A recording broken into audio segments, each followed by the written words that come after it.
لا في غيره يفرحني دايما معاه والأهلي. رسميا امام عاشور في الاهلي، والاعلان اصبح مسألة وقت، وكلنا عارفين المشاكل اللي حوالين الصفقة وانقسام الجماهير بين المؤيد والمعارض، اللي شايف ان ده احتراف ومفيش مانع، واللي شايف ان المبادئ تطبق على القوي قبل الضعيف. واكبر مثال رمضان صبحي وعبد الله السعيد. طبعا امام عاشور لاعب كبير جدا فنيا وجوكر ومن اقوى لعيبة المنتخب المصري، ولكن هل امام واللي عمله هتافاته ضد الاهلي تغتفر؟ طب هل مبادئ الاهلي تطبق على رمضان صبحي وعبد الله السعيد وتاخد اجازة امام؟ طب ايه السبب؟ طب هل اصلا في حاجة اسمها مبادئ؟ هنتكلم في الثلاث جزئيات دي بكل احترام بسرعة مع بعض، وده رأيي وهستنى رأيكم في الكومنتات. نيجي بقى لجزئية هل امام فنيا اللاعب القوي اللي يستحق انه يكون صاحب التضحيات والضجة القوية دي؟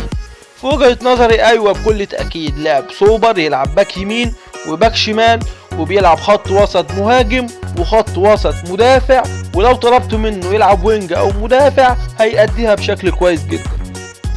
لاعب قوي جدا بدنيا، شويط وهداف، ودي اهم نقطة ناقصة لعيبة وسط الاهلي، وبيلعب بالقدمين وبيقدر يعدي من 1 و2 و3 تحت ضغط كبير، ورجله حافظة طريق المرمى.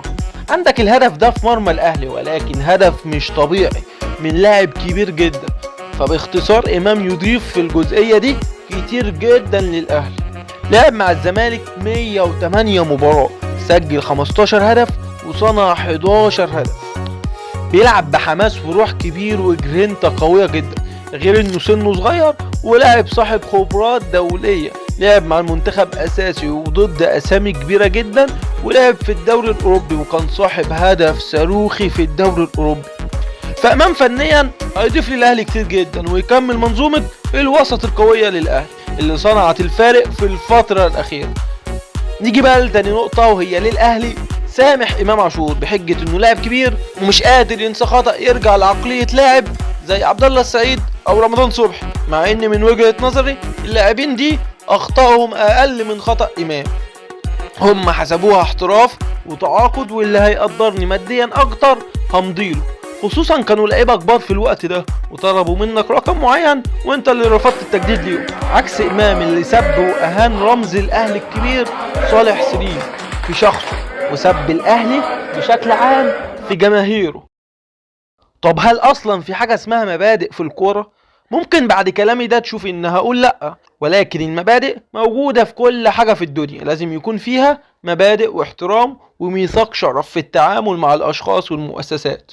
ورأيي زي ما الاهلي وافق على امام عشان هيضيف لنا فنيا، شايف ان لو رمضان صبحي حب يرجع لازم الاهلي يتفاوض معاه عشان برضه هيفيدك فنيا، ونبقى كده منطقيين واحترافيين وبعيدا عن الشعارات اللي بنستخدمها بازدواجية على حسب الرغبة. امام يجي ويتقدم بشكل يليق، مثلا ممكن نشوفه وهو بيدي التحية لتمثال صالح سليم كنوع من الاعتذار العلني. الصفقة دي ممكن تكون باب للتعاقد مع رمضان صبحي مثلا في ظل امكانياته القوية جدا، طبعا لو اللاعب هو اللي عرض الفكرة من جديد. وهنا المبادئ واحدة وهيكون في فير في التعامل بشكل كبير. وده كان رأيي باختصار في حوار امام، وانت قول رأيك بكل احترام، ولكن ما تنساش لايك وشير للفيديو عشان يوصل لأكبر عدد من الناس، ونتناقش مع بعض في الكومنتات.